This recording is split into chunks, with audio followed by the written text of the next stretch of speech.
Sí, es un libro grande, y aparte yo creo que es un gran libro. Además de un libro grande, a mí me ha metido en muchos problemas.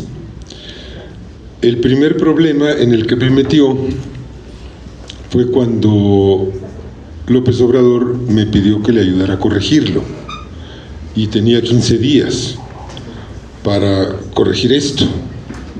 Y pues yo he colaborado con su gobierno y con el gobierno de Claudia Sheinbaum, pero eso no quiere decir que sea yo funcionario, pues colaboro como voluntario, militante, activista. Eso quiere decir que me tengo que ganar la vida y tenía que clavarme de lleno en esto, ¿no? Y el siguiente problema en el que me metió fue cuando alguien me preguntó: ¿y cuál es el género de este libro? Y me metió en un gran problema, porque dije, bueno, ¿qué es esto? ¿Es un libro de memorias? Pues no propiamente. ¿Es un tratado político? Pues tiene mucho de eso, pero tampoco es un tratado político. ¿Es una obra de historia? Pues sí, pero es una obra de historia muy singular, porque está narrada por una figura histórica. Esto no es frecuente que ocurra, ¿no? Hay casos, sí, en los que figuras históricas han escrito libros sobre su propio paso por los acontecimientos sociales, pero es muy excepcional. ¿Son unas memorias? Pues sí, son unas memorias. También es un testamento político. Es un libro que narra lo ocurrido en México desde los años 80 hasta 2024, fines de 2023. Que empieza por los primeros pasos de Andrés Manuel López Obrador en su natal Tabasco, en donde fue funcionario del Instituto Nacional Indigenista, y en esa calidad empezó a involucrarse con los indígenas chontales de Tabasco y a meterse en los charcos con los campesinos y en los campos de cosechas, y a conocer sus problemas desde abajo y de primera mano. Y fue tan eficiente su trabajo en esos primeros años como resolvedor de problemas sociales. Y me estoy brincando un paso ahora que lo pienso, porque omito su época de estudiante en la Universidad Nacional Autónoma de México, en donde vivió como un estudiante pobre. Pero pasemos eso. Se desempeña también como gestor para resolver asuntos de las comunidades, que un día aparece un hombre que es candidato al gobierno de Tabasco. Tabasco es lo que aquí llamaríamos un departamento, o sea, un estado en México, y le dice: ven, ayúdame en mi campaña. Estamos a fines de los años 70, y a fines de los años 70 México era un país de un solo partido. Esto quiere decir que toda la política se hacía dentro de ese partido, y que estar fuera de ese partido implicaba una dificultad total de hacer política, porque prácticamente no había posibilidad de llegar a cargos de elección, no había posibilidad de ser funcionario, no había posibilidad de incidir de alguna manera en la realidad. Entonces López Obrador acepta irse con este hombre, que era amigo de un gran maestro de López Obrador, que era el poeta Carlos Pellicer, poeta, arqueólogo, historiador. Le ayuda a desarrollar una propuesta política, y cuando gana la elección, este individuo, que se llamaba Enrique González Pedrero, le dice: bueno, ahora tú vas a ser el presidente del PRI estatal, es decir, de la rama del PRI en Tabasco. y López Obrador, un poco por disciplina y por obediencia, le dice, bueno, está bien, y duró 24 horas en el cargo y se dio cuenta de que estaba en una cueva de ladrones y presentó su renuncia. Se fue entonces a la Ciudad de México a trabajar en el Instituto Nacional del Consumidor, que estaba recién creado, y allí fue un gran funcionario. Realmente López Obrador inventó una serie de mecanismos, por ejemplo, una tabla que se llamaba ¿Quién es quién en los precios? El Instituto Nacional del Consumidor podía informar a los consumidores de productos, pero no podía prohibir productos por el marco legal. Entonces él se dedica a informar a la población. Pone laboratorios, pone estudios de análisis de precios y les dice, esta es la tabla comparativa de los productos. Funda una revista, la Revista del Consumidor. Ahí viene. Y esta fue la vida de López Obrador en la Ciudad de México como funcionario. El sistema se estaba cayendo a pedazos por ese tiempo. Estábamos entrando en los inicios del neoliberalismo, de la fase neoliberal, y se estaba cayendo el estado en el que había trabajado López Obrador, que era un estado de bienestar. Era un estado que, siendo autoritario, represivo, antidemocrático, garantizaba derechos a la población. Derecho al trabajo, derecho a la vivienda, derecho a la educación, derecho a la salud. Y estábamos ya iniciando el ascenso del neoliberalismo y se estaban cerrando los caminos para que ese partido que englobaba toda la vida política permitiera hacer algo por la gente. Y en esa coyuntura el partido se rompió de cara a las elecciones de 1988 y se salió una serie de personalidades con mucha militancia atrás, encabezados por Cuauhtémoc Cárdenas, que fue 3 veces candidato a la presidencia, y con ese grupo se salió nuestro personaje autor, que es Andrés Manuel López Obrador. Se desgaja el PRI en 88. Andrés Manuel se sale él ya no estaba en el PRI, él ya había renunciado al PRI, pero se va con el grupo de los que salen de las filas priistas y que defienden todavía un proyecto de nacionalismo revolucionario heredado de la Revolución Mexicana y que se oponen al proyecto neoliberal que se está imponiendo y que termina de imponerse mediante un golpe de estado electoral en 1988 con un fraude. Cuauhtémoc Cárdenas gana esa elección y se la roban. Andrés Manuel se va con todos a fundar un nuevo partido, el Partido de la Revolución Democrática.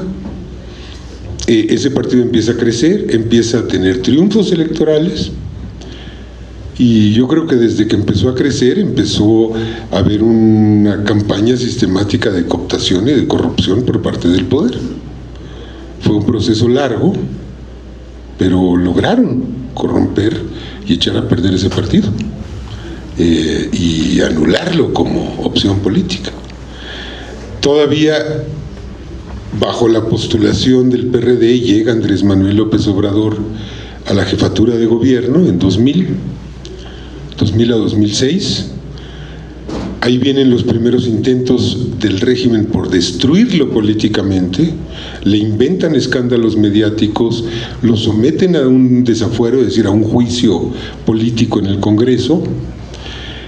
Y ahí pasó algo muy importante, y es que lo que era la Procuraduría General de la República, es decir, la Fiscalía, el Congreso, la Presidencia y la Suprema Corte de Justicia, o sea, todos los poderes del Estado, intentan destruir judicialmente a López Obrador.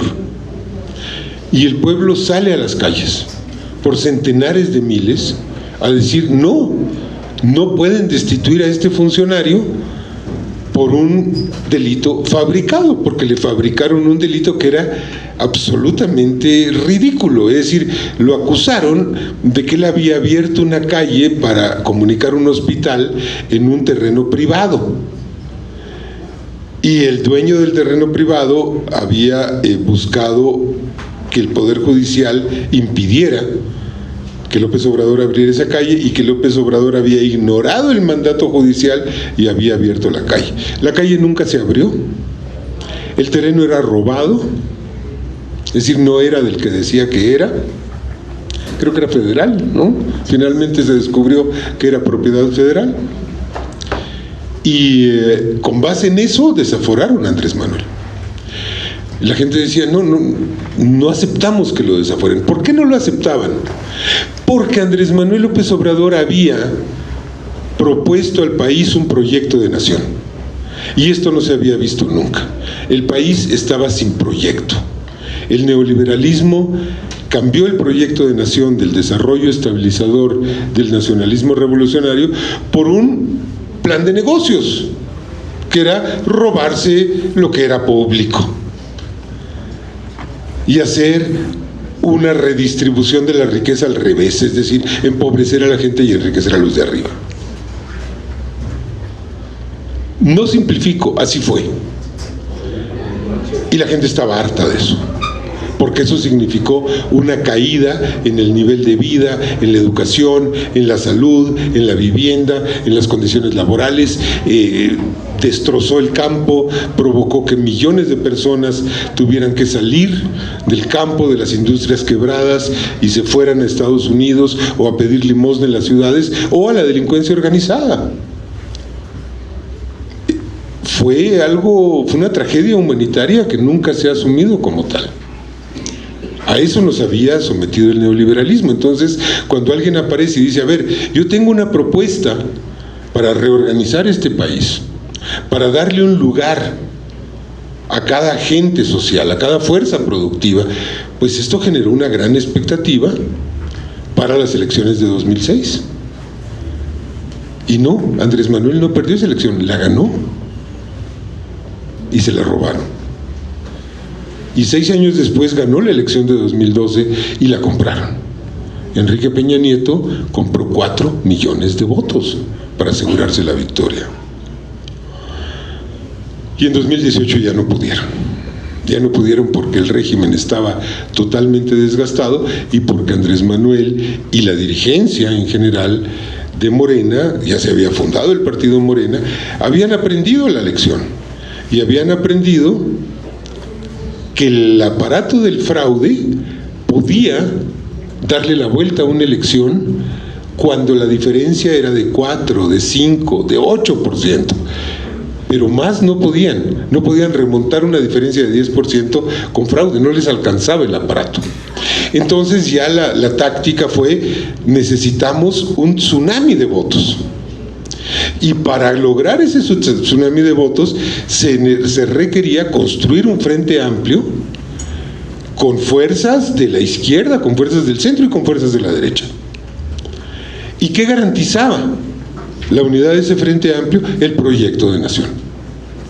Quien quisiera abonar a ese proyecto de nación que le ofrecía un lugar en el mundo y en el país, a los campesinos, a los trabajadores, a los empresarios, a las amas de casa, a las organizaciones indígenas, a las organizaciones de la diversidad sexual, a los profesionistas, a todo mundo, pues podía acercarse al acuerdo político de unidad. Y así se forjó el triunfo de 2018. Que yo estoy seguro que hubo fraude en 2018. Oficialmente le reconocieron a Andrés Manuel el 54% en julio de 2018. Una semana después se hace una encuesta de popularidad y Andrés Manuel tiene el 64% de popularidad. Es decir, en una semana no creció así. Ahí hubo votos robados, todavía en 2018, pero no les alcanzó. No les alcanzó, y además el régimen se derrumbó bajo su propia corrupción. Pasaron cosas preciosas. Por ejemplo, que los operadores que mandó el PRI a repartir dinero a los votantes se dieron a la fuga con el dinero. Pasó que en las oficinas centrales del PRI, al mediodía del día de la elección, alguien se robó las computadoras. Ya, aquello se estaba desmoronando, ¿no? Y llegó un problema terrible, que fue: hay que gobernar. El compañero Valencia dice, él disfruta el triunfo. Yo lo he sufrido como no tienen idea. Yo estaba feliz siendo un derrotado para siempre. Y siempre he dicho, Andrés Manuel, me arruinaste la vida porque me pusiste a trabajar. Yo he sido holgazán por vocación, por de nacimiento, y me puso a trabajar, ¿no?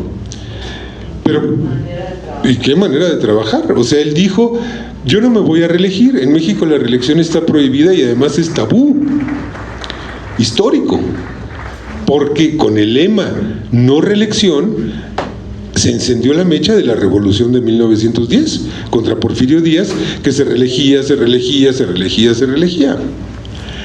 Entonces Andrés Manuel dijo, yo voy a gobernar 2 sexenios, pero no quiere decir que me voy a reelegir. Lo que pasa es que en vez de trabajar 8 horas diarias voy a trabajar 16, de modo que voy a gobernar el doble del tiempo que mis antecesores. Y sí, sus antecesores se iban a jugar golf a las 3 de la tarde y se acabó, ¿no? Entonces empezó un momento muy complicado.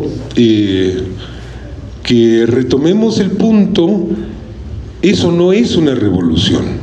Yo creo que obedece a la definición clásica de una transformación profunda en lo social, profunda y perdurable, en lo social, en lo político y en lo económico.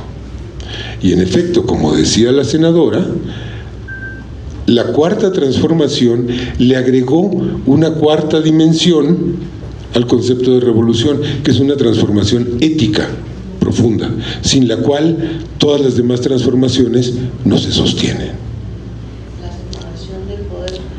La separación del poder económico del poder público, el combate a la corrupción. Andrés Manuel dice, se lo van a encontrar en este libro, dice, la acumulación originaria en México se dio mediante la corrupción. Y es aritméticamente cierto. Cuando empieza el sexenio de Salinas en 1988, en la lista de los hombres más ricos del mundo, de las personas más ricas del mundo, había un mexicano. Cuando terminó el sexenio de Salinas había 14 mexicanos. ¿De dónde sacaron su fortuna? Pues de los demás, empobreciendo a los demás, recursos públicos que iban a la educación, que iban a la salud, que iban a la vivienda. Y el Estado se desentendió, el Estado se volvió una máquina de robo y de represión, y paren de contar. Se acabó el Estado, lo vendieron a pedazos, lo regalaron, se lo robaron. Entonces, la corrupción se volvió la forma de gobierno, de un gobierno cada vez más anémico, cada vez más raquítico, instituciones vacías, carcomidas por dentro, a las que se les había vendido toda la propiedad. Entonces, remontar esto ha sido muy complicado. No ha sido desde luego tarea de un sexenio.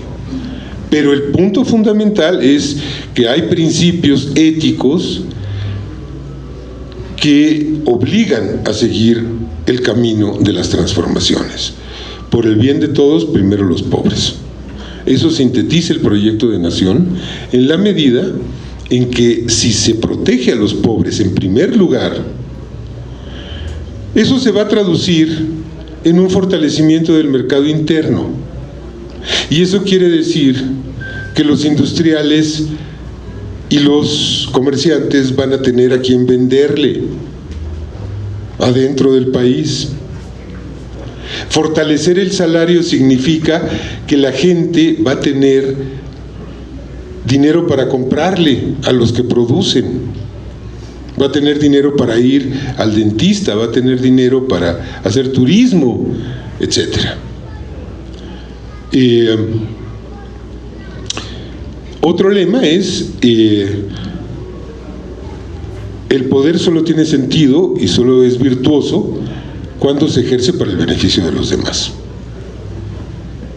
Ejercer el poder para beneficio propio es pervertir el poder y pervertir la política. Otro principio fundamental es todo por la razón, nada por la fuerza, lo que implica renunciar a la represión. El gobierno de Andrés Manuel López Obrador renunció a la represión como mecanismo de gobierno, no se reprimió a nadie. Hubo gobiernos estatales que reprimieron, el gobierno federal no reprimió a nadie. No reprimió una manifestación, no reprimió una lucha social, no reprimió una huelga, no reprimió a nada. Ni siquiera las marchas violentas. Se les contuvo, no se les reprimió. Se renunció a los gases lacrimógenos, a los garrotes, a las balas de goma. Se empezó a usar extintores, porque había manifestantes violentos que llegaban con bombas Molotov y eran tan poco hábiles que se las aventaban a sí mismos y se incendiaban y había que echarles el extintor encima, el chorro del extintor de incendios. Ocurrió, está en videos, ¿no? No hubo represión. Y hubo una batalla de símbolos muy importante. Se eliminó el Estado Mayor Presidencial, que era un cuerpo de 9,000 efectivos bajo el mando directo del presidente, que era un ejército dentro del ejército, que era una élite aristocrática en el ejército, que se comía un dineral, y mientras tanto no había dinero para los cuarteles. Se eliminó la residencia oficial de Los Pinos, que era la gran mansión donde vivían los presidentes, y el primer día de gobierno de López Obrador se abrió de puertas abiertas al pueblo. A ese lugar no se podía acceder, era imposible entrar. Bueno, se abrieron las puertas y la gente entró, y hoy en día las quinceañeras, se ha vuelto ya una tradición. Las quinceañeras celebran sus 15 años tomándose una foto en el antiguo despacho presidencial, sentadas en la silla presidencial. Gratis, por supuesto, ¿no? Y lo más importante, entró a Palacio Nacional y a la presidencia un hombre del pueblo. Yo siempre he pensado que la gran rabia que sienten los antiguos beneficiarios de la corrupción y del autoritarismo contra López Obrador no solo tiene que ver con que hayan perdido privilegios, prebendas, negocios inmundos, etcétera, sino sobre todo con que un indio macuspano se sentó en la silla presidencial. Eso no lo van a perdonar nunca. Estamos viviendo una rebelión de los plebeyos. Y eso es lo que se cuenta en este libro, cómo se gesta, cómo se desarrolla, cómo avanza y cómo se consolida una revolución de las y los plebeyos en México. Gracias.